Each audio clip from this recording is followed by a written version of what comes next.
tentang karakterisasi membran. Jadi untuk topik karakterisasi membran ini textbook acuan yang dipergunakan adalah textbook Mulder,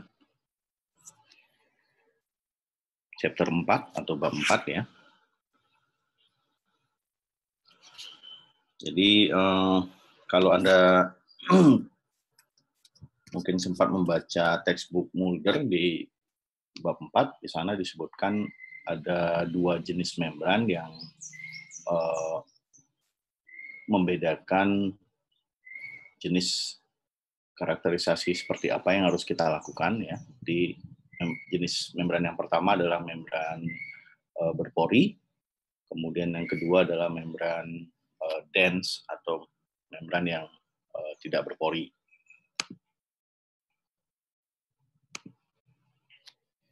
Nah, untuk pembahasan kita kali ini kita akan membahas karakterisasi membran untuk membran yang berpori. Nah, untuk membran berpori, sini ada tiga parameter atau tiga jenis pengukuran yang bisa kita lakukan, atau tiga jenis karakterisasi membran yang bisa kita lakukan. Yang pertama adalah kita melakukan karakterisasi membran itu untuk mengetahui struktur dari membran yang sudah kita buat. Ya. Kemudian yang kedua, kita ingin mengetahui sifat atau properties dari permukaan membran yang sudah kita buat. Kemudian yang ketiga, kita melakukan karakterisasi untuk mengetahui kinerja atau performan dari proses pemisahan yang dilakukan oleh membran. Nah, untuk mengetahui ketiga parameter ini, ya, kita biasanya melakukan berbagai macam metode atau berbagai macam teknik, ya. Dan biasanya masing-masing parameter ini tidak bisa hanya menggunakan satu teknik saja. Ya, jadi biasanya untuk satu parameter atau satu sifat, satu properti, itu dibutuhkan lebih dari satu teknik atau lebih dari satu alat. Nah, properti yang terkait dengan struktur itu biasanya yang kita lakukan adalah kita mencoba untuk mencari karakterisasi dari pori-pori membran, ya, pore characterization. Kemudian kita juga biasanya melakukan analisa morfologi pori membran, ya. Kemudian untuk pengukuran properti dari permukaan, ini bisa kita lakukan dengan melakukan pengukuran secara fisik, secara kimia, maupun dengan mengukur muatan atau charge yang ada di permukaan membran.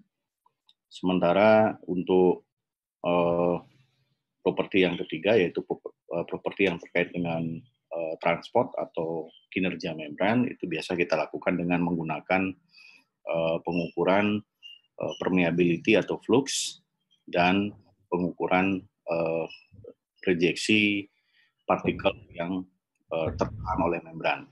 Jadi artinya di sini untuk masing-masing properti atau masing-masing faktor ini dilakukan, ada kemungkinan kita melakukan lebih dari satu analisis atau lebih dari satu metode karakterisasi. Kemudian berikutnya, nah, terkait dengan tadi yang pertama adalah yang terkait dengan struktur, ya. Terkait dengan struktur, yang pertama mungkin saya ingin menjelaskan tentang struktur dari pori membran yang disebut dengan porositas dan distribusi ukuran pori, ya. Jadi dalam melakukan karakterisasi membran yang berpori, itu biasanya kita melaporkan porositas membran dan ukuran pori serta distribusi ukuran pori dari membran yang sudah kita buat. Nah, untuk mengetahui membran membran porosity dan distribusi ukuran pori, di sini ada dua metode. Yang pertama adalah dengan menggunakan metode fisik, ya. Kemudian yang kedua adalah dengan menggunakan metode permeabilitas dan rejeksi. Jadi semua metode ini tujuannya adalah untuk mengetahui berapakah porositas pori yang kita hasilkan, kemudian berapakah ukuran pori dan distribusi ukuran pori dari membran yang sudah kita sintesis atau sudah kita buat. Nah, yang terkait dengan metode secara fisik itu diantaranya adalah dengan menggunakan mikroskop, ya. Jadi dengan menggunakan direct visual, ya. Jadi pengukuran langsung secara visual, diantaranya dengan menggunakan scanning electron microscope atau SEM, kemudian field emission scanning electron microscope atau FESM, kemudian dengan menggunakan TEM atau transmission electron microscope, atau bisa juga kita menggunakan metode yang lebih baru yaitu dengan menggunakan AFM atau atomic force microscope. Kemudian pada metode fisika kita juga bisa menggunakan metode bubble point atau bisa juga menggunakan teknik intrusi merkuri. Jadi kedua metode ini kurang lebih sama, ya. Yang membedakan adalah cairan yang kita pergunakan, yang satu menggunakan air, yang satu menggunakan merkuri. Kemudian bisa juga kita melakukan pengukuran secara termopolometri, yaitu dengan menggunakan alat namanya dynamic scanning calorimetry atau DSC, ya. Sementara untuk pengukuran atau metode pengukuran permeabilitas dan rejeksi membran itu kita bisa melakukan pengukuran ukuran pori dengan menggunakan pengukuran flux melalui membran pada tekanan tetap, ya. Di sini kita bisa menggunakan dua persamaan, ya. Kalau misalkan kita mengasumsikan pori membran itu berbentuk seperti silinder, maka kita bisa menggunakan persamaan Hagen-Poiseuille, ya. Sementara kalau kita mengasumsikan pori membran itu berbentuk seperti lingkaran atau berbentuk seperti bola, ya, kita bisa menggunakan persamaan lain yang disebut dengan persamaan Kozeny-Karman. Kemudian selain melakukan pengukuran ukuran pori, kita juga bisa melakukan pengukuran dengan menggunakan yang namanya molecular weight cutoff atau disebut dengan MWCO, ya. Jadi di sini intinya kita melakukan tes rejeksi terhadap membran dengan menggunakan bahan kimia tertentu, contohnya misalkan protein. Jadi ini metode-metode yang bisa kita pergunakan untuk menentukan porositas dari membran dan juga menentukan ukuran pori dan distribusi ukuran pori dari membran.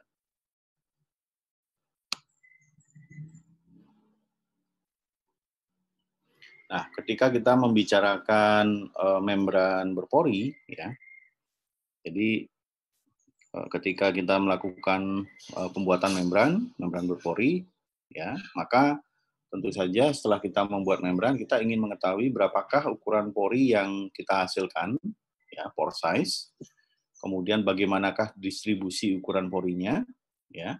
Biasanya kita dapatkan kurvanya seperti ini, ya. Jadi kurvanya tidak persis seragam satu ukuran, ya, jadi berbentuk seperti kurva distribusi normal, mana sumbu Y-nya adalah jumlah pori, kemudian sumbu X-nya adalah ukuran pori, ya. Dimana di sini ada yang disebut dengan ukuran pori nominal, ya, yang ini biasanya kita pergunakan sebagai sebagai ukuran pori. Kemudian ada juga sini yang disebut dengan absolute pore size, atau di sini bisa kita sebut sebagai ukuran pori yang terbesar yang ada di membran yang sudah kita buat. Kemudian selain ukuran pori dan distribusi ukuran pori, kita juga ingin mengetahui bagaimanakah bentuk dari pori membran yang sudah kita buat. Di pore shape-nya perlu kita ketahui. Kemudian bagaimanakah morfologi porinya, ya. Jadi pada permukaan maupun pada cross section dari membran, ya.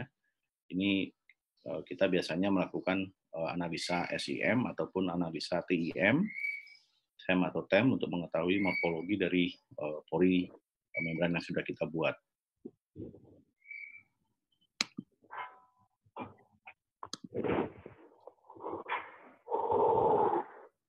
Nah, untuk mengetahui distribusi ukuran pori maupun pori membran atau porositas dari membran, tadi secara fisik kita bisa menggunakan SEM, TEM, atau AFM, ya.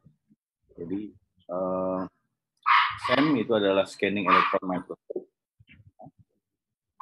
dan TEM adalah transmission electron microscope, di mana kedua metode ini kurang lebih memiliki yang hampir sama, ya. Perbedaannya adalah perbesaran mikroskop yang kita pergunakan, ya. Jadi kalau kita ingin mengetahui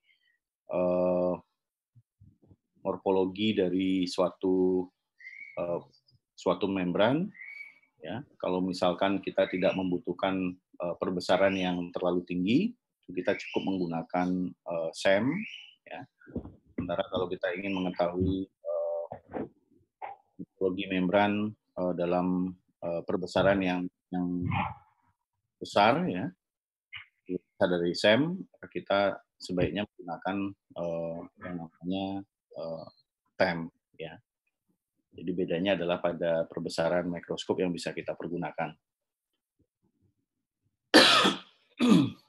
Nah, untuk menggunakan SEM, ya, intinya persis sama seperti kita menggunakan mikroskop. Hanya di sini kalau kita menggunakan SEM, ya, sampel ataupun membran yang akan kita analisis, ini sebelum kita analisa dengan menggunakan SEM, itu harus kita coating terlebih dahulu, ya. Jadi biasanya kita coating, ya, supaya sampel yang kita masukkan ke dalam mikroskop itu memiliki sifat yang konduktif atau bisa mengantarkan listrik, ya. Karena di sini kita menggunakan elektron di dalam alat SEM, ya. Jadi sampelnya setelah kita coating, ya, itu kita letakkan di bagian bagian yang dipergunakan untuk meletakkan sampel, ya. Kemudian setelah itu alatnya kita jalankan, ya. Jadi masing-masing alat, masing-masing merek itu memiliki prosedur yang sedikit berbeda, ya. Tapi intinya di sini adalah kalau kita menggunakan SEM sama seperti kita menggunakan mikroskop, ya.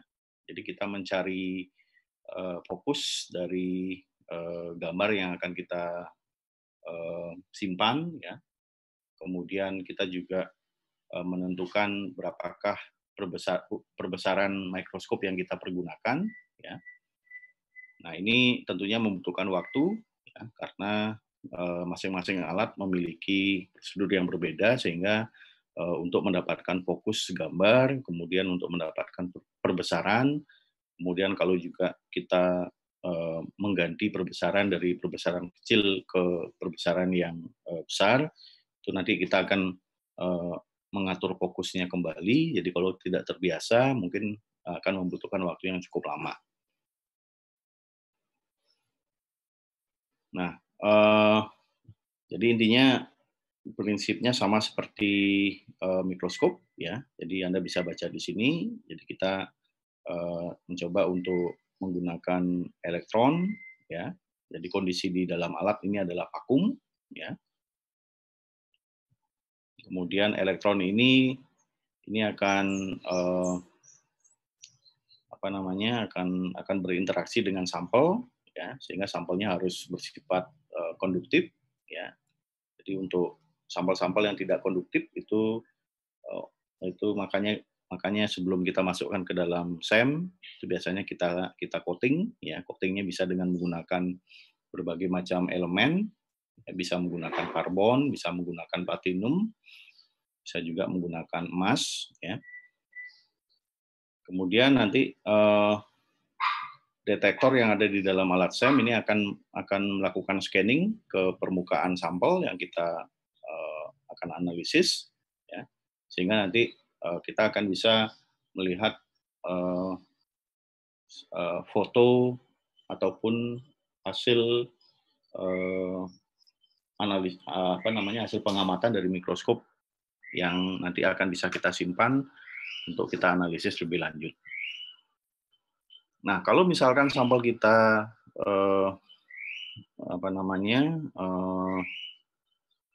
cukup rentan, ya, terhadap elektron, ya. Kemudian kita masukkan ke dalam SEM, ya, ada kalanya sampel yang kita miliki itu tidak akan menghasilkan gambar yang bagus, ya.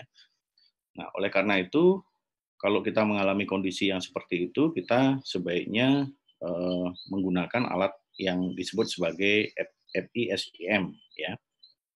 Jadi FESEM ini adalah Field Electron Scanning Electron Microscope, ya. Field Emission Scanning Electron Microscope. Jadi di sini kalau kita menggunakan FESEM itu biasanya kita menggunakan energi yang lebih rendah daripada SEM yang biasa, sehingga akan melindungi sampel, ya. Kemudian hasil analisis yang kita hasilkan juga biasanya lebih jelas dan lebih terang, ya. Nah, tapi tentunya dibandingkan dengan SEM, FESEM itu biasanya akan membutuhkan biaya yang lebih mahal, ya.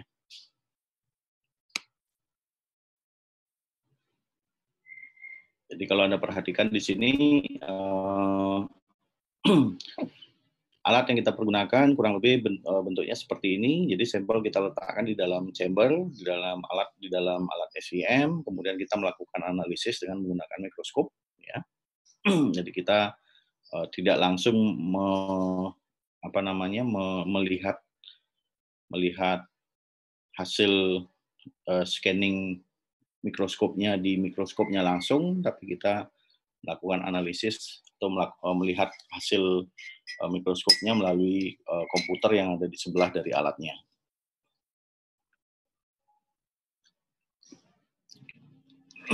Jadi seperti yang disampaikan di sini bahwa resolusi dari SEM yang biasa itu sekitar 3-5 nanometer. Jadi kalau Anda ingin mendapatkan gambar dengan resolusi sekitar 3-5 nanometer, maka kita bisa menggunakan SEM yang biasa. Tapi kalau Anda ingin mendapatkan resolusi yang lebih kecil, ya, itu kita harus menggunakan FESEM, ya. Nah, dari SEM ini kita bisa mendapatkan ukuran pori, kemudian bentuk dari porinya, ya. Kemudian kita juga bisa melakukan analisis untuk mendapatkan distribusi ukuran pori. Kemudian struktur dari surface-nya juga bisa kita dapatkan, ya. Kemudian kita juga bisa melakukan analisis kalau misalkan ketika kita melakukan pembuatan membran kita merasa bahwa ini kayaknya membrannya mungkin tidak sempurna, gitu ya, ada defect-nya. Nah, itu kita juga bisa lakukan analisis dengan menggunakan SEM. Kemudian kita juga bisa melakukan analisis untuk mengetahui kira-kira kalau misalkan membrannya sudah kita pergunakan untuk melakukan proses pemisahan, kemudian terjadi falling, ya. Kemudian kita ingin tahu kira-kira setelah terjadi falling itu apa yang terjadi terhadap pori-porinya, itu bisa kita analisis dengan menggunakan SEM.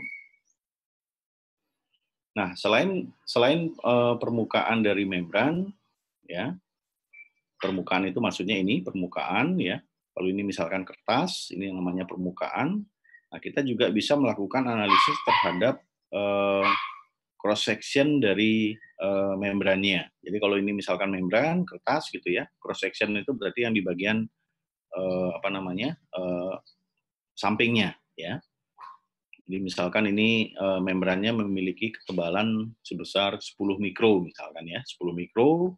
Kemudian kita ingin tahu apakah betul tebalnya 10 mikro, ya, maka kita melakukan analisis dengan menggunakan SEM, yaitu analisis cross section.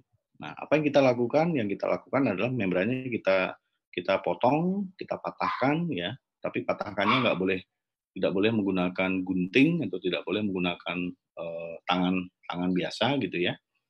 Tapi kita sebaiknya menggunakan nitrogen cair, ya, nitrogen cair atau bisa juga menggunakan resin, ya. Jadi ya kalau menggunakan nitrogen cair, Anda tahu nitrogen cair itu suhunya sangat rendah, jadi sangat dingin, ya. Itu biasanya kita celupkan membrannya di dalam nitrogen cair, kemudian kita tunggu sampai dia menjadi getas, ya. Setelah getas nanti kita patahkan, ya. Tujuannya apa? Tujuannya adalah supaya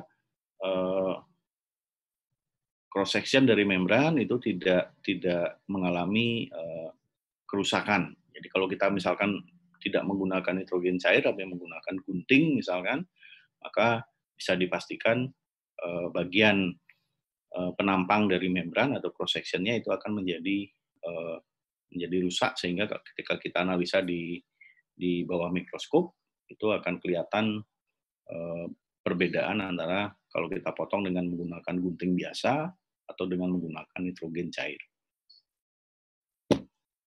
Nah, melalui alat SEM, ya, selain kita mendapatkan gambar dari permukaan maupun penampang dari membran, ya, kita juga bisa melakukan analisis IDEX, ya, IDX, ya.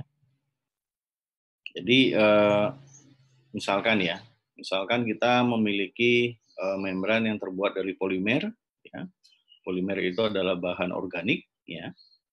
Bahan organik itu biasanya terdiri dari elemen C atau karbon, kemudian H atau hidrogen, kemudian O atau oksigen, gitu ya. Kemudian setelah kita mendapatkan membran, kemudian kita analisis dengan SEM, kita tahu apakah di permukaan membran ini betul-betul ada elemen C, elemen H, atau elemen O, maka kita bisa menggunakan SEM untuk mendapatkan informasi kira-kira elemen apa saja yang terdapat di permukaan membran. Nah, ini kita sebut sebagai analisis EDX atau IDEX. Ya, EDX itu adalah energy dispersive X-ray. Ya, jadi itu fungsinya adalah untuk menentukan kira-kira di permukaan membran elemen-elemen apa saja yang ada di permukaan membran. Jadi kita analisis dengan menggunakan SEM.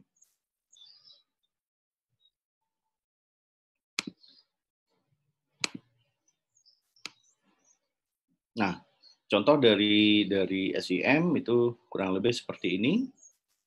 Ya, ini adalah contoh hasil pengukuran SEM untuk permukaan. Ya, sementara ini adalah hasil pengukuran SEM untuk penampang atau cross section dari membran. Ya, jadi kalau Anda perhatikan di sini untuk yang penampang kita bisa menentukan ketebalan membran dengan melakukan pengukuran dari bagian atas sampai bagian bawah dari membran. Ya. Kemudian pada gambar SEM itu Anda lihat di sini, mungkin saya perbesar gambarnya.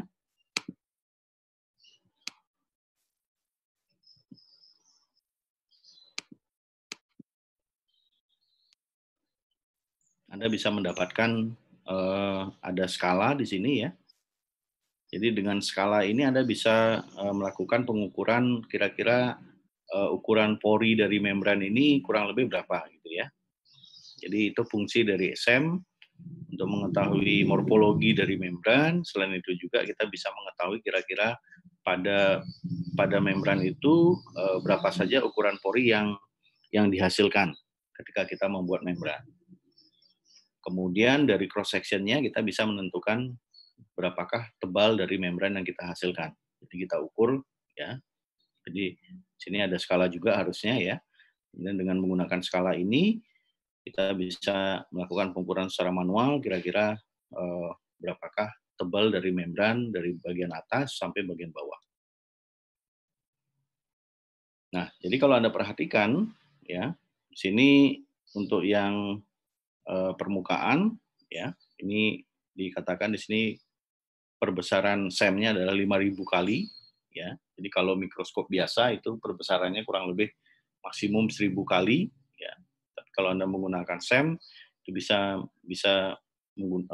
menggunakan perbesaran di atas 1.000 kali. Contohnya di sini adalah 5.000 kali ya. Kemudian energi yang digunakan adalah 5 kilovolt ya. Kemudian ini adalah membran yang dibeli untuk komersil ya, yang dikatakan oleh si pembuat membran adalah ukuran porinya 0,4 mikrometer ya. Kemudian kalau kita ingin melakukan pengecekan apakah betul yang dijual ini adalah 0,4 mikro, maka kita bisa melakukan analisis SEM, kemudian kita lakukan analisis satu persatu di sini pori-porinya dengan menggunakan perbandingan skala dengan skala yang ada di sini. Nanti kita cek, nah ternyata sini ukuran porinya itu ternyata tidak persis 0,4 mikro. Ya, jadi ada yang 0,4, ada yang 0,3, ada yang 0,2. Tapi kurang lebih ukuran pori yang paling besar itu adalah sekitar 0,4 mikro. Ya. Nah, kalau kita sudah mendapatkan ukuran pori, ya, baik itu diameter maupun jari-jarinya, maka kita kemudian bisa melakukan pengukuran porositas dari membran yang kita hasilkan ya dengan menggunakan persamaan ini. Ya, jadi kalau Anda ingin mengetahui berapakah porositas membran yang saya buat, maka Anda bisa melakukan pengukuran SEM, kemudian Anda ukur diameter atau jari-jari dari masing-masing pori, kemudian Anda hitung berapakah jumlah porinya, ya. Kemudian Anda tentukan atau Anda hitung berapakah luas area membran yang ada di gambar yang kita dapatkan melalui SEM ini. Setelah itu kita bisa mengukur atau menghitung porositas dari membran yang kita buat. Nah, secara umum membran mikrofiltrasi itu memiliki porositas sekitar 5-70%, ya, sementara membran ultrafiltrasi itu memiliki porositas sekitar 0,1-1%. Ya, jadi dengan menggunakan informasi yang kita dapatkan dari SEM, ya, kemudian kita bisa melakukan analisis ukuran pori. Kemudian kita juga bisa melakukan analisis distribusi ukuran pori, kita ukur jumlah pori-porinya yang kurang lebih sama itu kita hitung, kemudian kita buat kurvanya. Itu bisa juga kita melakukan perhitungan untuk menghitung porositas dari membran dengan menggunakan persamaan ini.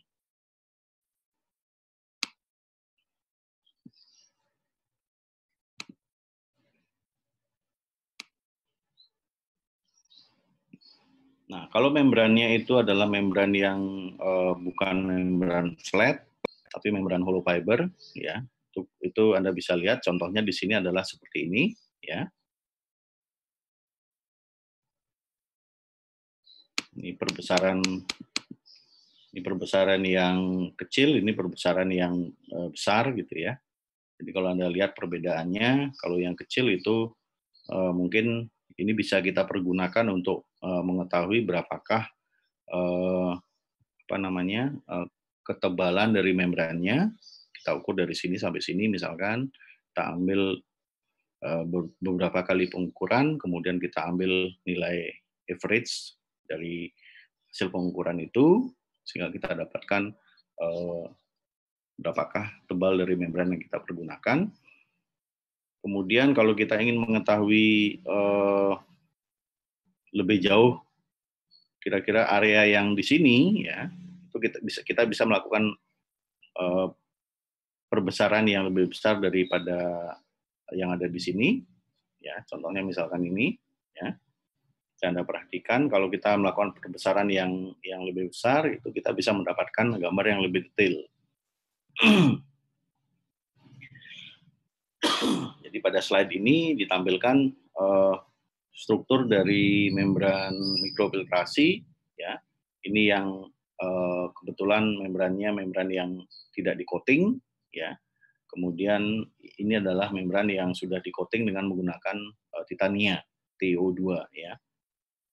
Jadi Anda perhatikan ini kalau kita coating dengan TiO2, maka di sini kelihatan bahwa di permukaan membran itu ada apa namanya, ada partikel-partikel TiO2 yang menutupi membran yang sudah kita lihat sebelumnya, ya.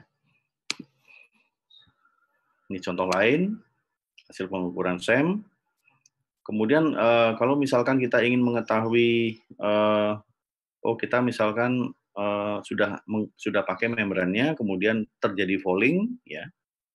Kalau terjadi falling artinya fluxnya semakin lama semakin turun, ya. Kemudian kita ingin tahu kira-kira apa sih yang menyebabkan falling, ya. Maka yang bisa kita lakukan salah satunya adalah dengan menggunakan SEM, ya. Jadi kalau kita analisa di SEM, ternyata misalkan di gambar A ini ada sesuatu di sini, ya.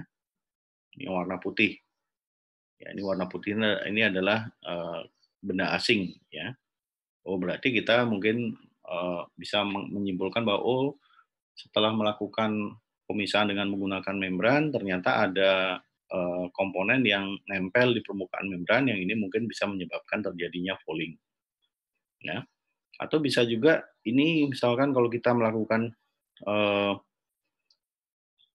pemisahan bakteri, ya, yang B, ini ternyata bakterinya nempel di permukaan membran. Ini bisa kita lihat dari hasil SEM, ya. Ini perbesarannya kurang lebih kalau Anda ingin melakukan penelitian, kemudian ingin mengetahui perbesarannya, Anda bisa lihat di sini, ya. Ini adalah 4.000 kali, yang ini adalah sekitar 8.000 kali, ini 4.000 kali, ini 2.000 kali. Kelihatan bedanya, ya. Yang 8.000 kali itu lebih besar dan lebih detail. Yang C juga ini ternyata kalau kita lihat lagi ternyata ada bakteri di sini. Jadi intinya dari SEM itu kita bisa melakukan analisis polling dan kita bisa melihat kira-kira dari foto SEM itu kira-kira apa yang terjadi di permukaan membran ataupun di penampang melintang dari membran. Jadi prinsipnya kurang lebih sama seperti alat mikroskop biasa, tetapi di sini kalau kita menggunakan SEM, ya, kita bisa melakukan pengukuran dengan menggunakan perbesaran yang lebih besar. Kemudian sistem yang dipergunakan adalah sistem vakum, ya. Kemudian melibatkan elektron di dalam alat.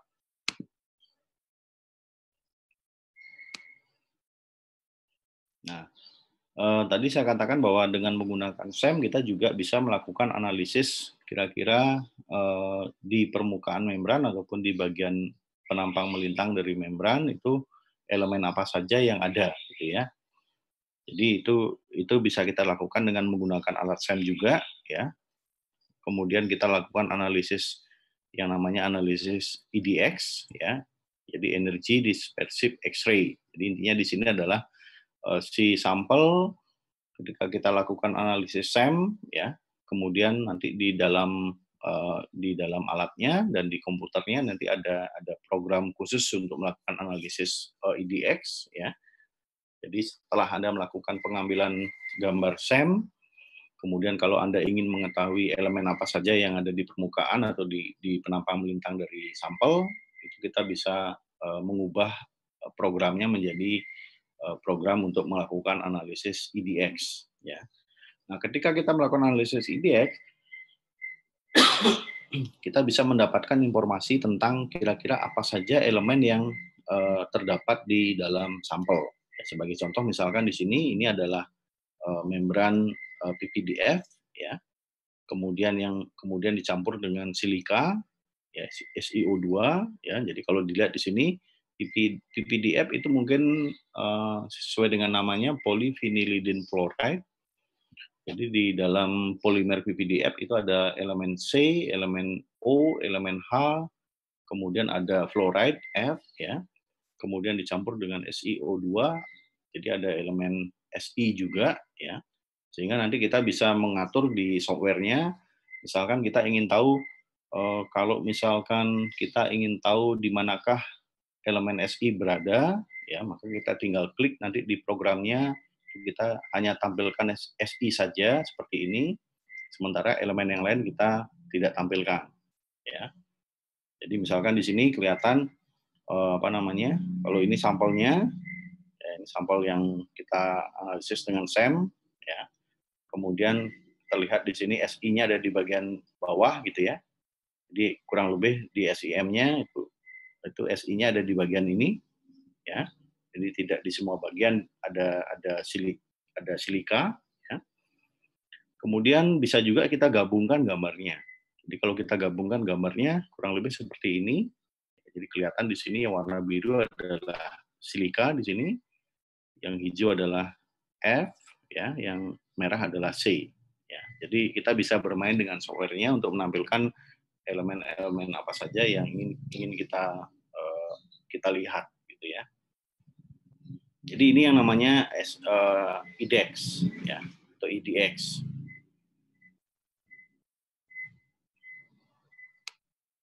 Nah, itu yang terkait dengan SEM dan IDEX. Kemudian kalau kita ingin melakukan analisis yang lebih detail, ya, saya skip dulu ya AFM-nya.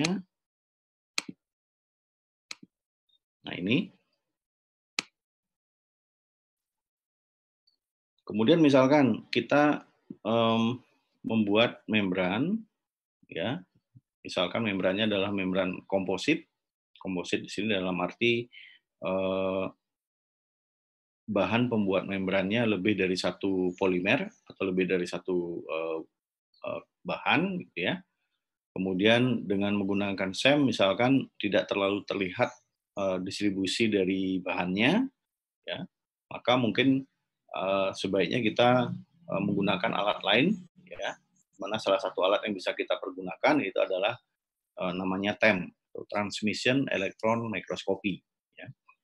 Nah, prinsipnya di sini kurang lebih sama seperti SEM, ya. Jadi kita melakukan analisis seperti menggunakan mikroskop, tetapi yang membedakan di sini adalah kalau kita menggunakan TEM, ya, sama seperti SEM, yaitu menggunakan kondisi yang vakum, ya.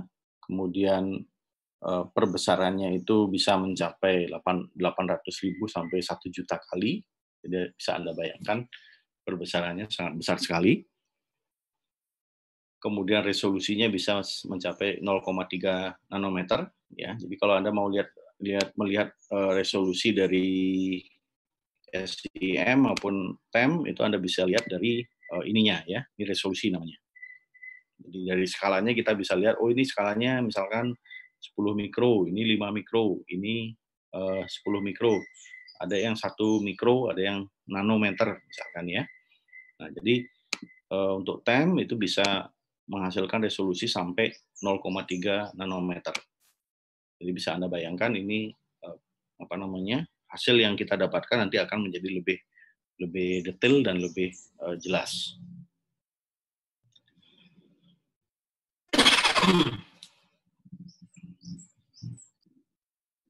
Jadi intinya di sini sama seperti SEM, ya. Jadi di dalam alat, ya, selama kita melakukan analisis, maka nanti alatnya akan menghasilkan elektron, di mana elektron ini nanti akan akan berinteraksi dengan sampel yang kita analisis, ya, sehingga nanti dari hasil interaksi ini itu akan menghasilkan suatu image atau suatu gambar atau suatu foto yang bisa kita pergunakan untuk melakukan analisis lebih lanjut. Jadi pada alat TEM itu kondisi vakumnya ini cukup tinggi ya. Jadi kadang-kadang ketika kita menggunakan alat TEM ya, itu kita perlu menunggu ya kurang lebih 1 sampai 3 menit ya supaya kondisi di dalam alat itu mencapai kondisi yang vakumnya tinggi ya. Jadi perlu waktu untuk mencapai kondisi vakum yang diinginkan. Kemudian berbeda dengan SEM ya, pada TEM kita tidak perlu melakukan coating terhadap sampel ya. Ini jadi sampelnya kita tidak perlu melakukan coating, jadi bisa langsung meletakkan sampel di tempat untuk sampel di dalam alat, tidak perlu kita coating ya. Tetapi kalau misalkan kita ingin melakukan analisis terhadap penampang atau cross section dari membran ya, maka sama seperti SEM kita perlu melakukan jadi membrannya perlu kita potong ya, dan untuk TEM ini biasanya membutuhkan waktu yang lebih lama karena alat yang dipergunakan untuk memotong membran ya itu alatnya cukup cukup rumit gitu ya, sehingga perlu waktu dan perlu orang khusus atau yang punya keahlian khusus untuk memotong membran untuk dilakukan analisis TEM. Kemudian kalau misalkan setelah kita analisis ternyata hasilnya tidak terlalu jelas ya, itu yang bisa kita lakukan adalah kita perlu untuk memberikan tanda atau perlu memberikan warna yang berbeda antar sampel sehingga kelihatan nanti kontras antar sampel itu bisa terlihat ketika kita melakukan analisis TEM. Nah, contoh hasil analisis TEM kurang lebih seperti ini ya. Jadi Anda perhatikan di sini, ini adalah cross section dari suatu membran ya. Kemudian ini adalah bagian permukaannya. Ya, jadi Anda bisa bayangkan di sini ini adalah perbesarannya bisa sampai 45.000 atau 320.000 kali ya. Jadi intinya dengan TEM kalau kita memiliki sampel yang membutuhkan hasil analisis yang lebih detail, jauh lebih detail dari SEM ya, maka kita bisa menggunakan TEM supaya hasil analisis yang kita hasilkan itu menjadi lebih terlihat, lebih detail ya. Jadi Anda lihat di sini skalanya adalah 100 nanometer ya. Jadi kalau SEM itu mungkin maksimal 1 mikro ya. Sementara yang TEM itu bisa sampai mencapai nanometer. Jadi kalau Anda membuat membran yang berukuran atau mengandung partikel yang ukurannya misalkan di kisaran nanometer gitu ya, kemudian ingin melihat apakah partikel yang saya tambahkan ke dalam membran itu sudah rata atau sudah terdistribusi sempurna ya, maka kita bisa menggunakan TEM untuk melihat distribusi dari partikel yang kita tambahkan ke dalam polimer untuk membuat membran. Nah, pengalaman saya ya, kebetulan saya pernah menggunakan kedua alat ini, SEM maupun TEM ya. Pengalaman saya biasanya untuk TEM itu membutuhkan training atau pelatihan yang lebih lama dibandingkan untuk menggunakan SEM. Ya, jadi intinya SEM itu jauh lebih mudah dipakai daripada TEM. Ya. Kemudian juga untuk melakukan analisis TEM itu membutuhkan waktu yang lebih lama dibandingkan dengan yang SEM.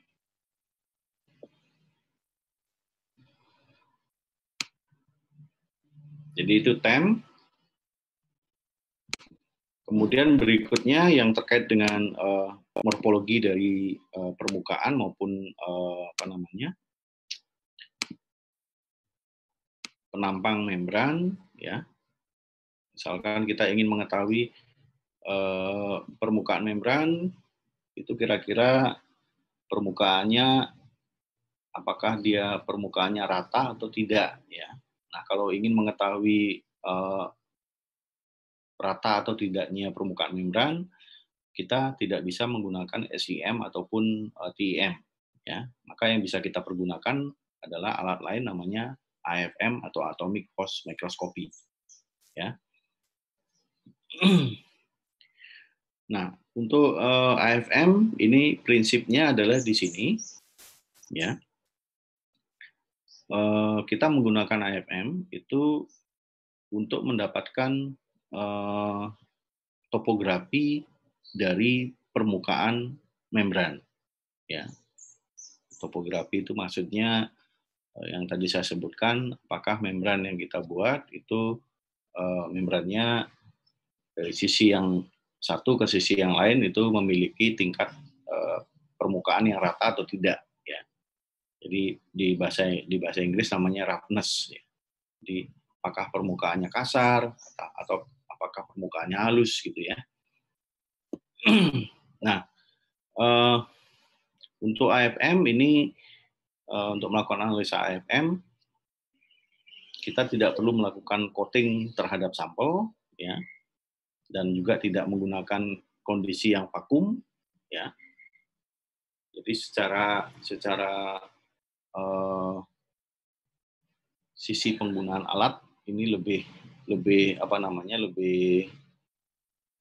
risikonya lebih rendah, gitu ya, karena dia tidak menggunakan vakum, ya. Beda dengan SEM dan TEM yang menggunakan vakum, ya.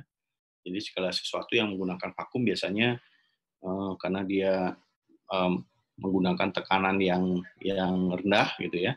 Jadi risikonya itu menjadi lebih tinggi. Nah, kalau AFM ini tekanan yang digunakan adalah bukan tekanan vakum. Kemudian untuk AFM juga kelebihannya adalah dia tidak membedakan apakah sampel yang kita akan analisis itu konduktif atau tidak konduktif. Jadi apakah sampelnya itu bersifat menghantarkan listrik atau tidak menghantarkan listrik itu enggak masalah. Jadi bisa dipergunakan untuk yang konduktif maupun yang non konduktif. Kemudian untuk AFM ini bisa memberikan gambar 3 dimensi, ya.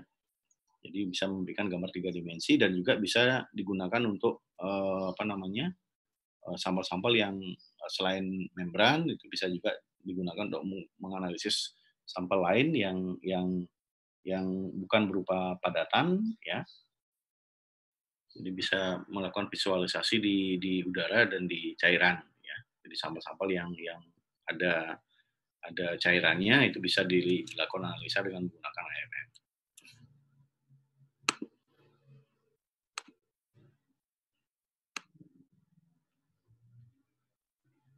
Nah, ini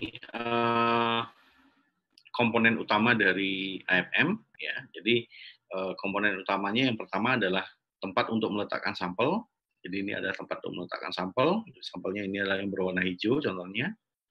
Jadi kalau Anda perhatikan sampelnya di sini ilustrasinya adalah sampelnya tidak rata, ya. Jadi punya tingkat kerataan yang tidak terlalu bagus, ya. Jadi kita ingin tahu apakah bagaimanakah profil dari permukaan dari sampel yang ingin kita analisis, ya. Jadi sampelnya kita letakkan di tempat untuk meletakkan sampel. Nah, kemudian di dalam alat itu ada yang namanya tip, ya. Tip itu adalah ini. Jadi ada ujung yang seperti jarum, gitu ya. Jarum diameternya sekitar 20 sampai 100 angstrom, ya. 1 angstrom itu sekitar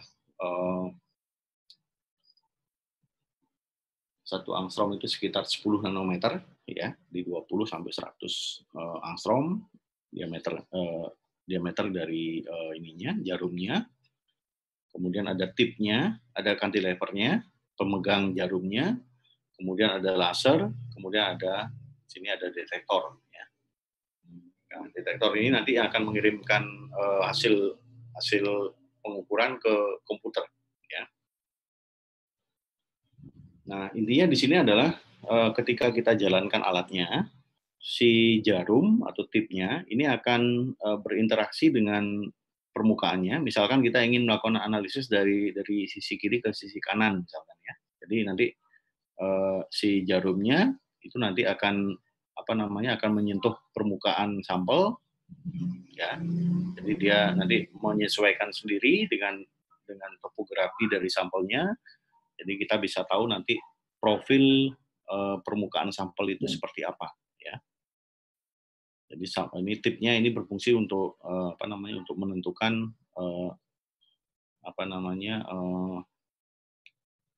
roughness atau kekasaran dari permukaan sampel.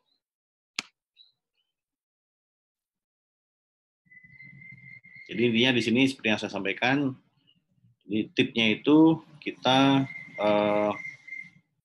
dekatkan ke sampel, ya, sehingga nanti dia akan menyentuh permukaan sampel. Kemudian nanti ada gaya van der Waals, ya, yang akan menyebabkan sampel itu akan bergetar ataupun sampel itu akan mengalami kondisi yang melengkung, gitu ya. Nah, posisi dan melengkungnya si jarum dan pemegang jarumnya itu nanti akan di record dan kemudian dikirimkan ke detektor, dan detektor akan mengirimkan ke software, dan software akan menghasilkan image yang kita inginkan, ya.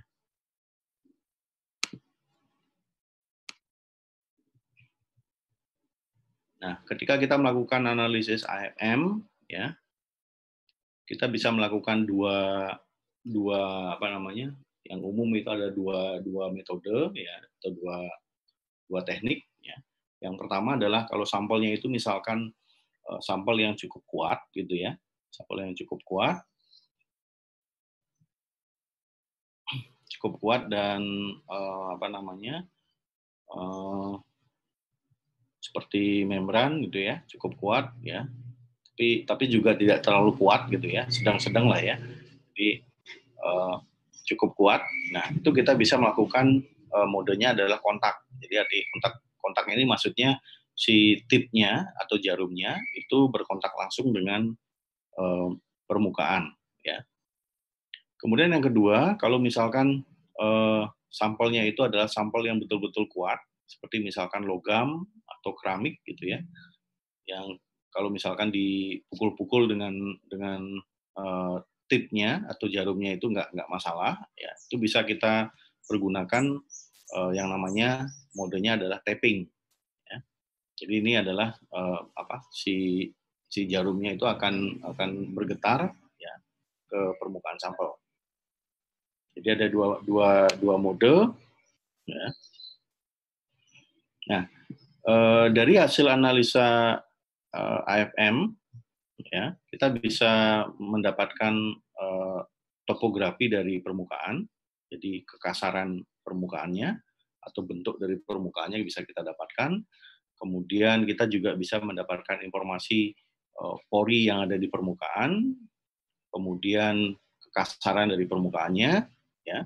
Kemudian selain itu juga kalau misalkan kita mencampurkan dua bahan, yang satu adalah bahan padatan, yang satu adalah bahannya adalah cairan. Nah, berarti ada dua fase di sini. Itu juga bisa kita analisis atau bisa kita amati dengan menggunakan AFM.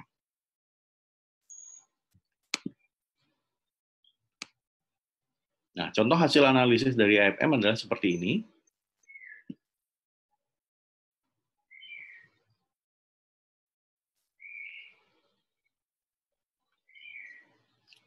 Jadi contohnya misalkan ini adalah komposit membran, ya. Jadi kalau komposit membran itu artinya ada lebih dari satu bahan, ya. Jadi di sini ada dua bahan. Yang pertama adalah polyether sulfone atau PES yang dicampur dengan partikel silver, perak, ya. Jadi dengan menggunakan AFM, kita bisa lihat di sini ada benda asing di sini ya, warna putih. Nah, warna putih ini adalah silvernya, ya. Sementara yang kuning ini adalah bahan polyether sulfon. Ya, jadi bisa Anda lihat di sini dengan menggunakan AFM kita bisa mengetahui kalau kita membuat membran komposit, kita bisa mengetahui apakah si partikel yang kita tambahkan itu betul-betul ada di permukaan. Kemudian contoh lain misalkan ini ada membran, ya. Gambar yang atas adalah membran yang masih bersih, ya. Masih bersih. Kemudian setelah kita pergunakan untuk melakukan pemisahan, membrannya mengalami peristiwa falling, sehingga nanti dengan menggunakan AFM kita bisa melihat di sini gambarnya sedikit berbeda, ya. Jadi ada komponen-komponen atau ada benda-benda asing, ya. Di sini disebutkan adalah protein yang mungkin nempel di permukaan dari membran. Jadi artinya dari AFM kita bisa mendapatkan hasil dari topografi atau peta dari permukaan dari membran. Nah, kemudian kita juga bisa mendapatkan tingkat kekasaran dari permukaan. Ya, jadi kalau Anda perhatikan di sini, ya, ini ada 4 jenis membran yang berbeda. Yang A ini adalah yang murni gitu ya, virgin polyether sulfon, ya. Kemudian yang B ini adalah polyether sulfon di polimerisasi graf dengan polyvinyl alkohol PVA. Kemudian yang C ini adalah polyether sulfon murni di polimerisasi dengan polyethylene glycol. Kemudian yang D adalah polyether sulfon yang di polimerisasi dengan sitosan. Ya. Nah, kebetulan ini AFM-nya menggunakan mode tapping. Jadi kalau tapping itu artinya permukaan jarum itu divibrasikan sehingga dia akan bergetar di permukaan membran yang kita analisis gitu ya. Nah, dari hasil analisis kita lihat bahwa membran polisulfon murni itu relatif memiliki kekasaran yang tidak terlalu kasar ya, dibandingkan dengan membran yang sudah dipolimerisasi dengan polimer yang lain. Ya, jadi kalau kita bandingkan dengan yang A dengan C, terlihat bahwa yang A ini lekuk-lekuknya ini tidak terlalu beda jauh antara yang sisi kiri maupun sisi kanan. Tapi yang C itu Anda bisa lihat ini ada turunan di sini, kemudian naik lagi ya, terus turun lagi. Ya di sini dari sisi kiri ke sisi kanan ini karena dia sudah terpolimer bergabung dengan polyethylene glycol, sehingga ada kemungkinan partikel-partikel polyethylene glycolnya mungkin menumpuk di satu sisi, atau bisa juga di sisi yang sebelah sini ini tidak ada polyethylene glycol sehingga lebih ada bagian yang tidak terisi dengan partikel polyethylene glycol.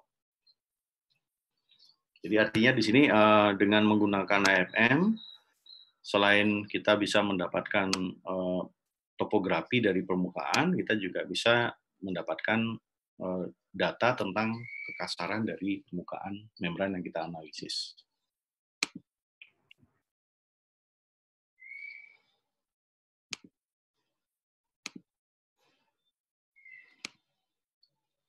Ini contoh lain ya. Contoh lain.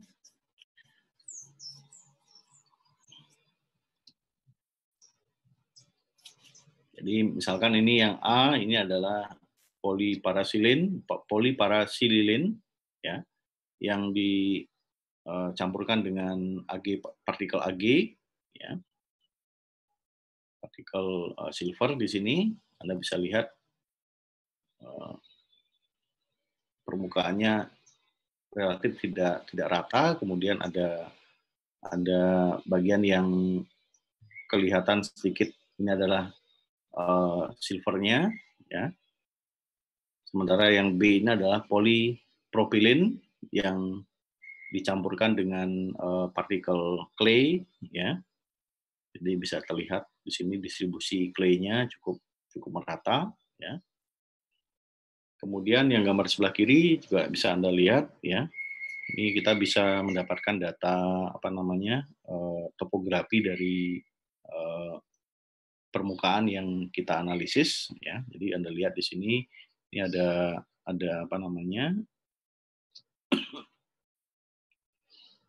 ada seperti tonjolan-tonjolan di sini, ya. Jadi hasil analisanya juga menunjukkan hal yang sama sini. Sementara yang ini tonjolannya lebih tinggi, sehingga ketika dianalisa di sini ini menghasilkan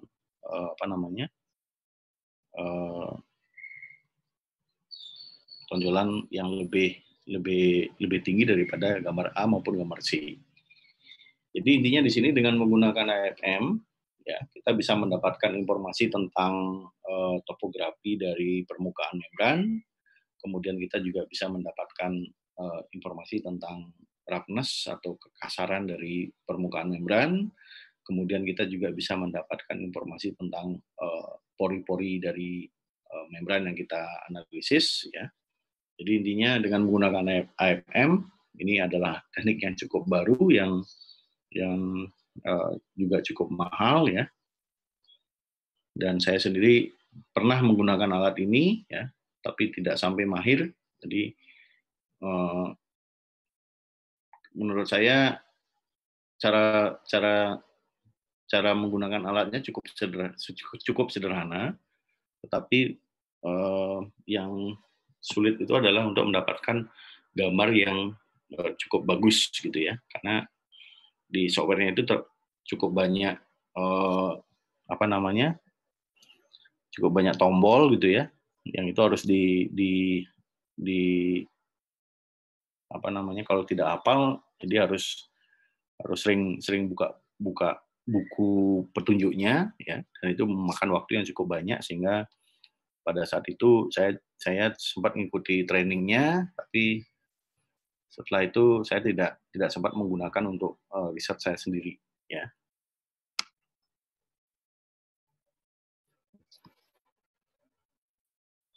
Jadi kita sudah membahas SEM, TEM, dan AFM, ya.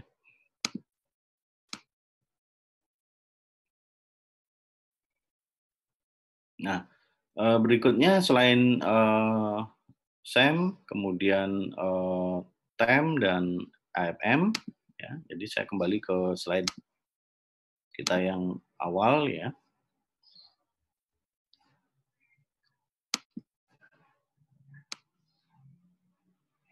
Oke, jadi untuk menentukan porositas membran dan menentukan distribusi ukuran pori dari membran yang kita buat atau kita hasilkan, kita bisa menggunakan metode fisik, yaitu dengan menggunakan mikroskop, ya. Itu yang tadi sudah kita bahas dengan menggunakan SEM, TEM, ataupun AFM. Kemudian selain mikroskop, kita juga bisa menggunakan metode lain, ya, yang disebut dengan bubble point dan intrusi merkuri, ya. Jadi ini berikutnya akan kita lihat, ya.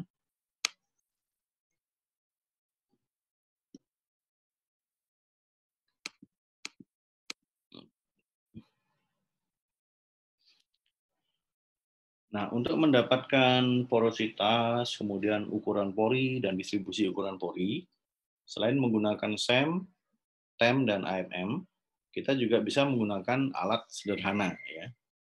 Kenapa saya katakan alat sederhana di sini? Karena dengan menggunakan SEM, TEM, dan AFM, ya, itu selain alatnya mahal, ya, juga membutuhkan waktu yang cukup lama. Nah, kalau misalkan kita tidak memiliki akses untuk melakukan analisis SEM, TEM, dan AFM, kita bisa melakukan metode lain, di mana dengan metode ini kita bisa mendapatkan hasil atau kita bisa mendapatkan informasi ukuran pori yang paling besar yang terdapat pada membran. Nah, metode ini kita sebut sebagai metode bubble point. Ya. Intinya adalah ketika kita membuat membran berpori, artinya di dalam membran itu ada berbagai macam pori. Jadi seperti yang sudah kita lihat pada hasil SEM sebelumnya, ya, dari hasil analisis SEM, pori-pori membran biasanya tidak sama. Jadi ada yang besar, ada yang kecil gitu ya. Dan ukurannya juga tidak sama. Nah, salah satu cara yang bisa kita lakukan untuk menentukan ukuran pori itu adalah dengan melewatkan udara ya, atau gas ya, melalui pori-pori membran ya, di mana di atas permukaan membran itu kita berikan cairan ya. Ini saya stop share dulu, saya buka textbook Mulder.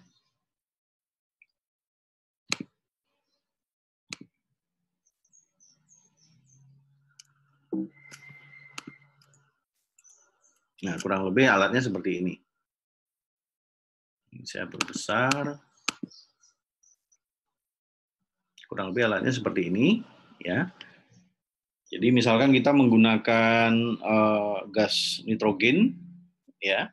Kemudian gas nitrogennya kita lewatkan melewati membran, ya, di mana membrannya ini kita tempatkan dalam suatu suatu wadah gitu ya. Kemudian di atas membran itu ada cairan, ya. Ini kita bisa menggunakan air, ya, air biasa. Nah, kemudian kita lewatkan gas nitrogen. Nah, kemudian kita ukur tekanan, ya. Kemudian kita ukur tekanan pada saat gas nitrogennya itu mulai muncul di permukaan, ya. Jadi kurang lebih bentuknya seperti ini.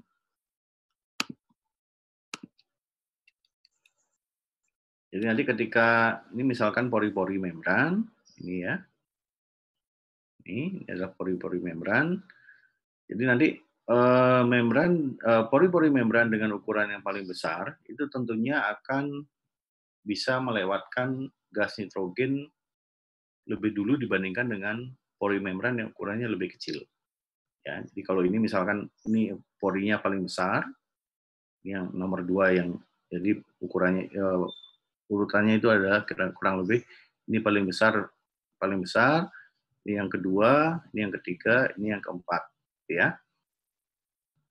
Nah, ketika kita lewatkan gas nitrogen melalui pori-pori membran, tentunya pori membran yang paling besar itu akan melewatkan gas nitrogen terlebih dahulu. Ya, jadi nanti bentuk gelembung gitu ya di permukaannya. Ini.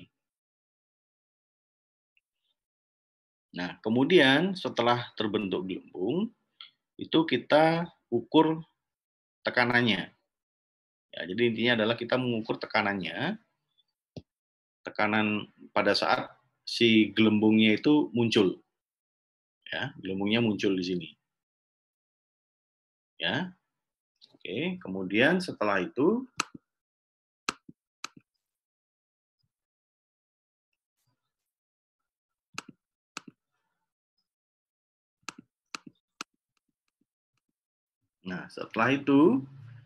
kita pergunakan rumus ini, ya.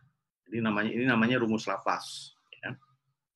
Nah, dari rumus Laplace ini kita bisa mendapatkan jari-jari dari pori membran yang kita ukur tadi.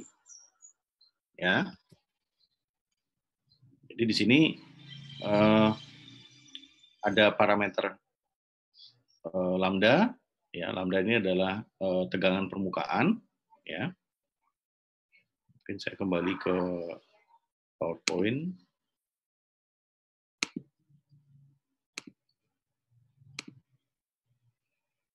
ada lambda di sini. Ya, lambda ini adalah tegangan permukaan. Jadi kalau kita menggunakan gas dengan air di sini, jadi artinya lambdanya adalah tegangan permukaan antara air dengan gas, ya.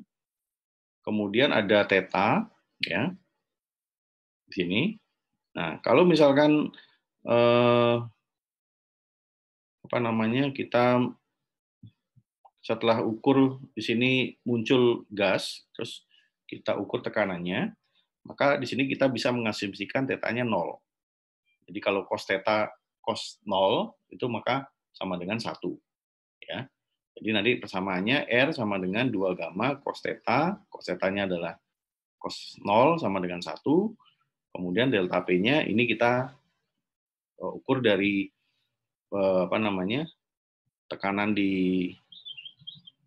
pada saat gas N2-nya ini mulai menggelembung keluar, ya dikurangi dengan tekanan yang ada di sini. Karena tekanan di sini biasanya tekanan atmosferik, ya. Sehingga dari sana kita bisa menghitung berapakah jari-jari dari pori yang kita kita ukur, ya.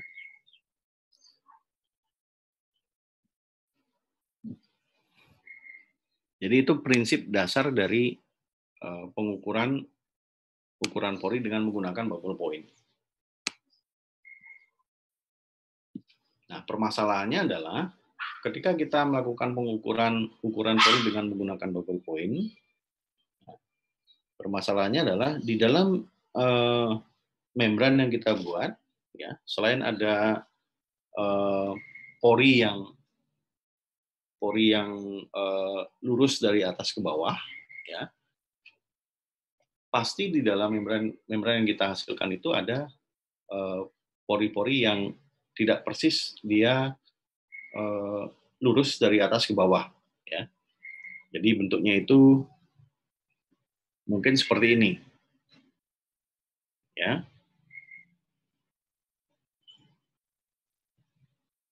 Jadi dia dari bawah malah ke samping, gitu ya.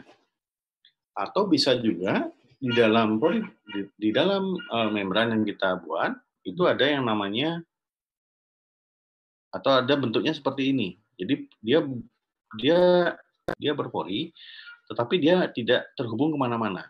Nah, ini kita sebut sebagai closed pore, ya, closed pore. Nah, tentunya kalau kita menggunakan bubble point, yang closed pore ini tidak akan bisa terdeteksi, ya. Kemudian ada juga yang bentuknya itu seperti ini, ya, jadi dia tembus ke atas, tapi nggak tembus ke bawah sini. Jadi dia mampet di sini. Nah, ini disebut sebagai blind pore. Nah, ini juga tidak bisa terdeteksi oleh teknik bubble point. Jadi intinya di sini saran saya adalah kalau Anda ingin menentukan ukuran pori terbesar dari membran yang sudah kita buat, ya, maka Anda bisa menggunakan metode bubble point. Tapi kalau tujuan Anda adalah untuk menentukan distribusi ukuran pori, menurut saya teknik bubble point mungkin tidak terlalu cocok, ya. Kecuali kalau Anda meyakini bahwa membran yang Anda buat itu memiliki pori yang cukup seragam, ya. Tapi biasanya ketika kita membuat membran itu kita tidak bisa memastikan apakah membran yang kita buat itu memiliki ukuran pori yang seragam atau tidak seragam, ya. Jadi kalau Anda membuat membran di lab yang dengan menggunakan metode inversi fasa misalkan yang sering kita gunakan di laboratorium, itu biasanya ukuran pori maupun bentuk porinya itu biasanya tidak seragam, ya. Kecuali kalau Anda membuat membran dengan menggunakan metode seperti yang saya jelaskan sebelumnya, itu dengan menggunakan metode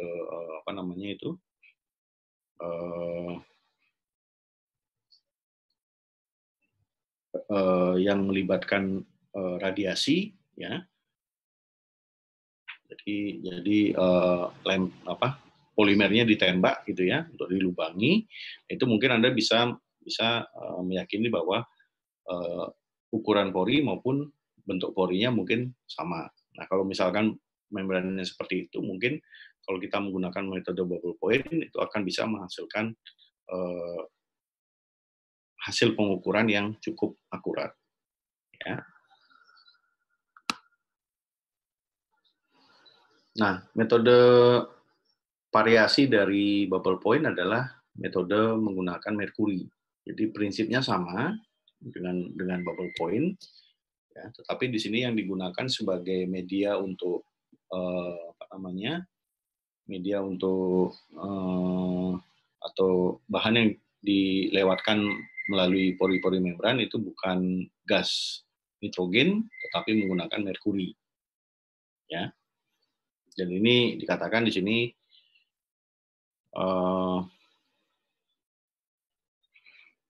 untuk pori yang kecil, ya, kurang dari 10 mikro, ya, itu tentunya akan membutuhkan tekanan yang cukup besar, ya, dan ini tidak sesuai untuk material yang tidak keras atau lunak, ya.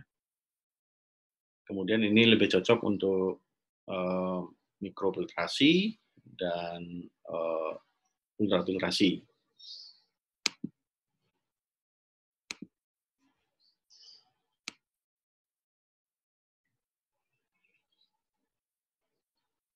Kemudian selain menggunakan mikroskop, kemudian metode bubble point, ya, maka teknik lain yang bisa kita pergunakan untuk menentukan ukuran pori dan distribusi ukuran pori adalah dengan menggunakan metode termoporometri. Ya. Jadi intinya di sini adalah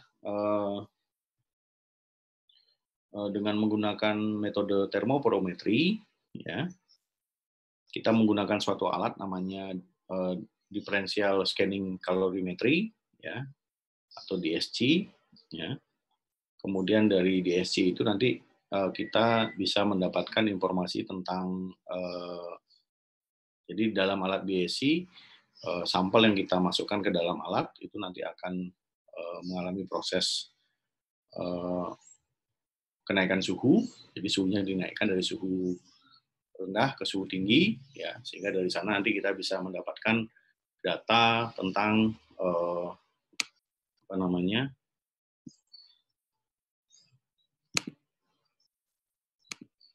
apakah temperatur gelas, temperatur transisi gelasnya, kemudian kita juga bisa mendapatkan data tentang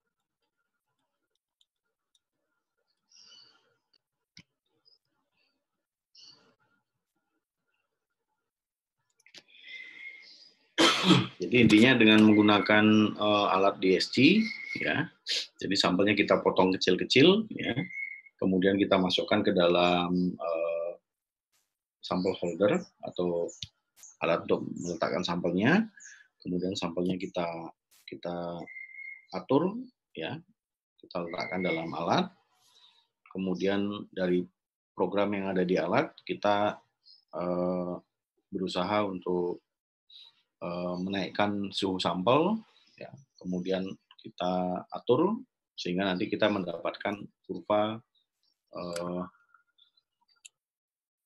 yang bentuknya kurang lebih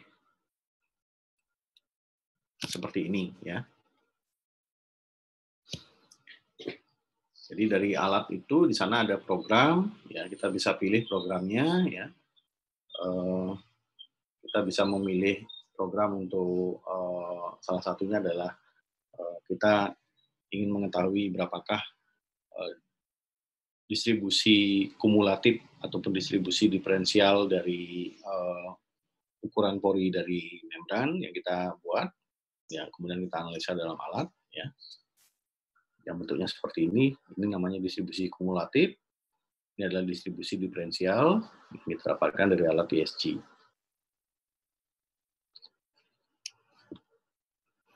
Jadi penggunaan alatnya cukup sederhana, ya.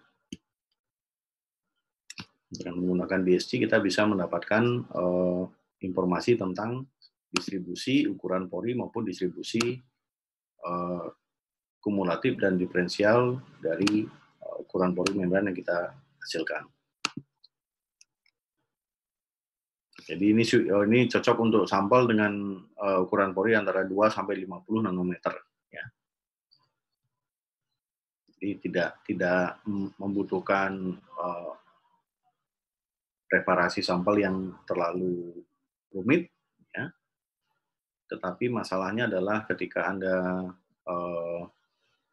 masukkan ke dalam alat, ya. Kemudian kalau misalkan membran yang Anda buat itu misalkan sensitif terhadap cairan, ya, maka ada kemungkinan ketika Anda naikkan suhunya, kemungkinan nanti akan ada cairan yang atau ada sedikit uap air yang akan terkondensasi. Nah, ini kalau misalkan sampel Anda tidak tahan terhadap humidity atau sensitif terhadap air, maka ini akan mengakibatkan pengukuran yang Anda lakukan juga menjadi tidak akurat, ya.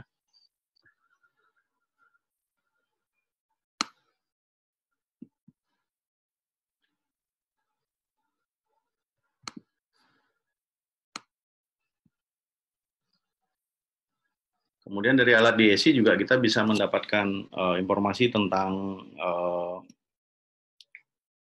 temperatur transisi gelas dari bahan yang kita analisis, ya. Sebagai contoh di sini misalkan dari DSC kita akan mendapatkan kurva seperti ini, ya, selain kurva distribusi ukuran pori tadi, ya. Jadi ketika kita memanaskan sampel, ya, dari suhu yang rendah ke suhu yang tinggi, ya, maka akan ada panas yang mengalir ke dalam sampel, ya. Kemudian dari panas yang mengalir itu kita akan mendapatkan informasi tentang posisi dari temperatur transisi gelas dari polimer yang kita pergunakan sebagai bahan untuk membuat membran. Kita juga bisa mendapatkan temperatur kristalisasi dari polimer, dan juga kita bisa mendapatkan melting point atau melting temperatur dari polimer yang kita pergunakan sebagai membran. Jadi DSC ini sebenarnya fungsinya cukup banyak, ya. Karena dari kurva ini juga kita bisa menentukan berapakah derajat kristalinity dari polimer yang kita pergunakan sebagai bahan untuk membuat membran, yaitu dengan menggunakan perbandingan antara luas area pada area melting, ya, kita bandingkan dengan data literatur, ya. Jadi nanti kita bisa mendapatkan berapakah persentase dari kekristalan polimer yang kita pergunakan sebagai bahan untuk membuat membran. Nah, tentunya setiap polimer memiliki karakteristik yang berbeda, ya. Kemudian ada polimer yang temperatur gelasnya itu sangat rendah sekali, ya, sehingga untuk polimer yang seperti ini kita biasanya juga bisa menambahkan nitrogen cair sebagai media untuk mendinginkan sampel sampai suhu minus mungkin sampai minus ratusan derajat Celcius kalau memang itu dibutuhkan.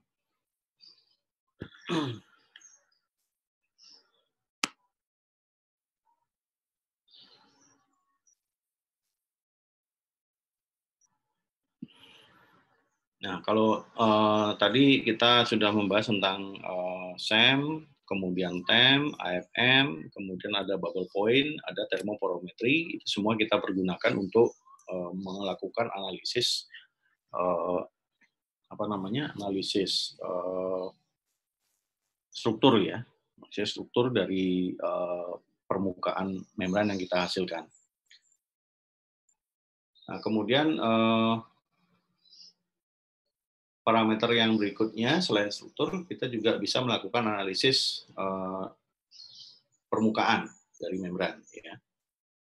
Nah, untuk analisis permukaan di sini ada kita bisa melakukan analisis untuk mengetahui komposisi kimia dari permukaan membran, chemical composition, kemudian kita juga bisa mengetahui tingkat hidrofilisitas dan hidrofobisitas dari suatu permukaan membran, kemudian juga surface energinya, ya. Kemudian kita juga bisa mengetahui surface charge atau muatan dari permukaannya, yang fungsinya salah satunya adalah untuk memprediksi tingkat terjadinya falling di membran yang kita buat. Kemudian surface microstructure atau roughness-nya juga kita bisa lakukan analisis dengan menggunakan berbagai macam metode atau berbagai macam alat.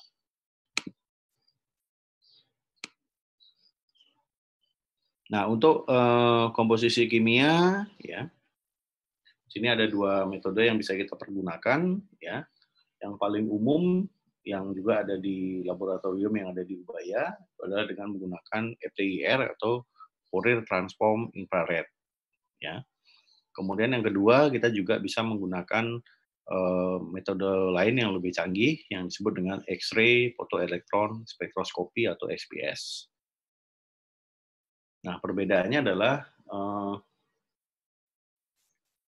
bukan perbedaannya.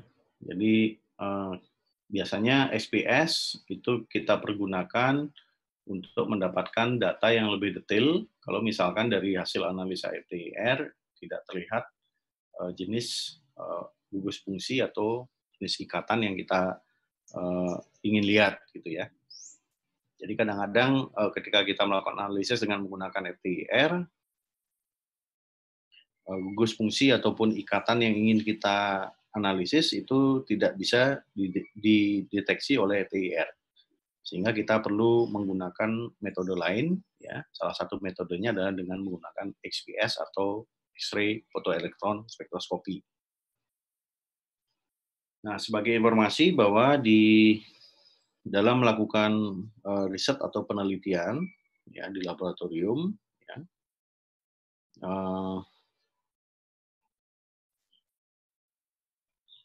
kebetulan di Ubaya, ya, tadi saya sudah menyebutkan banyak alat yang bisa dipergunakan untuk melakukan analisis. Di teknik kimia Ubaya itu yang kita miliki adalah yang FTIR, ya. Kemudian untuk DSC itu biasanya kita kolaborasi dengan Fakultas Farmasi, ya, mereka punya DSC.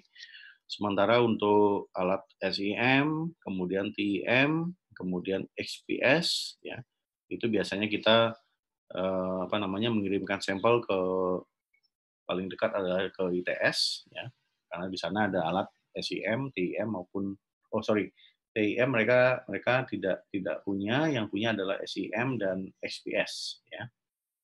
Kalau TIM di Indonesia mungkin hanya ada beberapa yang punya alatnya, ya, dan karena itu alat yang perawatannya cukup mahal dan makainya juga cukup rumit sehingga tidak terlalu banyak institusi yang punya TIM, ya. Nah, kemudian kembali ke XPS dan FTIR. FTIR biasanya kelemahannya adalah dia bisa mendeteksi hanya di permukaan, ya. Jadi kalau Anda punya membran dengan ketebalan yang cukup tebal, gitu ya, kemudian Anda ingin mengetahui struktur kimianya sampai ketebalan tertentu, ya, itu mungkin kalau kita menggunakan FTIR mungkin hasil yang kita dapatkan mungkin tidak terlalu akurat, ya. Jadi kalau misalkan Anda punya sampel dengan ketebalan yang cukup tebal, ya mungkin ada baiknya Anda melakukan dua analisis, yaitu FTIR dan XPS. karena SPS bisa melakukan analisis sampai ke kedalaman yang cukup dalam dan biasanya lebih akurat daripada FTIR.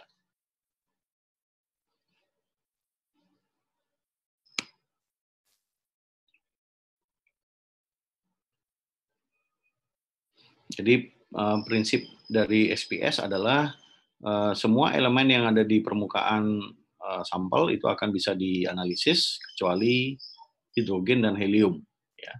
Jadi kalau sampel Anda mengandung hidrogen dan helium, maka mungkin Anda perlu melakukan analisis dengan menggunakan alat lain karena SPS tidak bisa menganalisis hidrogen dan helium. Kemudian SPS menggunakan X-ray, ya. Kemudian yang diukur oleh alat ini adalah energi ikatan oleh fotoelektron, ya. Jadi binding energi dari fotoelektron. Sehingga nanti hasil analisis yang Anda dapatkan itu adalah hasil analisis energi binding dari masing-masing elemen.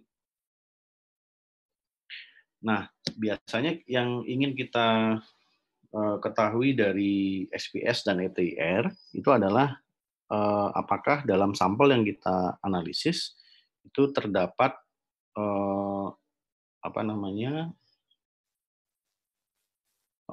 gugus fungsi tertentu. Yang pertama itu. Kemudian yang kedua, apakah dalam sampel yang kita analisis itu terdapat jenis ikatan baru yang muncul karena mungkin kita mencampurkan satu bahan dengan bahan yang lain. Ya, jadi misalkan satu polimer kita campur dengan polimer lain, ada kemungkinan kita memprediksi terjadi ikatan hidrogen misalkan. Nah, untuk mengetahui apakah terjadi ikatan hidrogen atau tidak, maka yang kita lakukan adalah kita mencoba untuk menganalisa apakah terjadi pergeseran dari peak-nya, ya.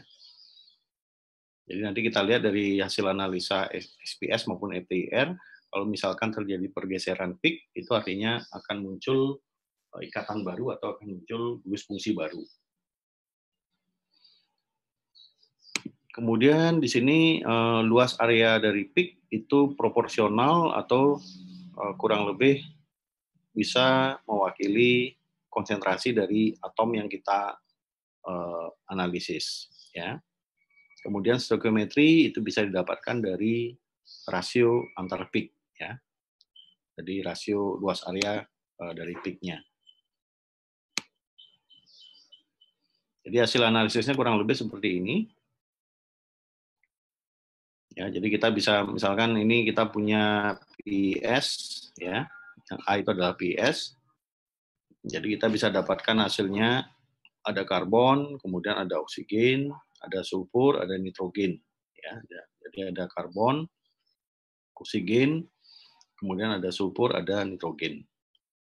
Jadi selain secara kualitatif melalui kurva, alat SPS itu juga akan bisa menghasilkan hasil secara kuantitatif seperti ini, ya. Jadi kalau Anda perhatikan ini angka ini adalah angka persen, ya. Jadi PIS misalkan mengandung karbon 74,5%, kemudian oksigennya 22,1%, ya sulfurnya sekitar 3,4%. Ya. Atau yang lain misalkan ini 67,8%-nya karbon, 28,7%-nya oksigen, 0,4%-nya sulfur, nitrogennya sisanya 3,1%. Ya. Baik, karena waktunya sudah habis, ya seperti yang saya sampaikan di chat bahwa saya merencanakan untuk kuliah pengganti minggu depan. Minggu depan itu sudah masuk libur Lebaran, ya jadi Kamis ya. Mungkin kalau disetujui mungkin kita mulainya jam 8 gitu gimana?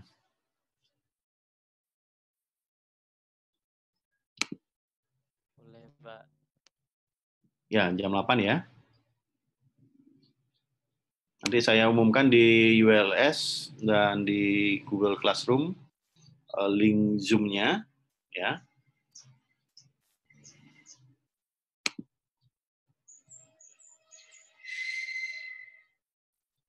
Oh, ini ada yang share anu ini. Mau presentasi termo kah?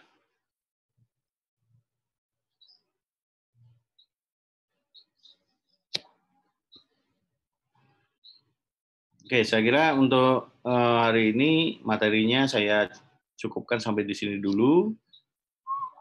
Kemudian kita ketemu lagi minggu depan. Ya. Nanti link dan waktunya nanti saya umumkan di ULS dan di Google Classroom.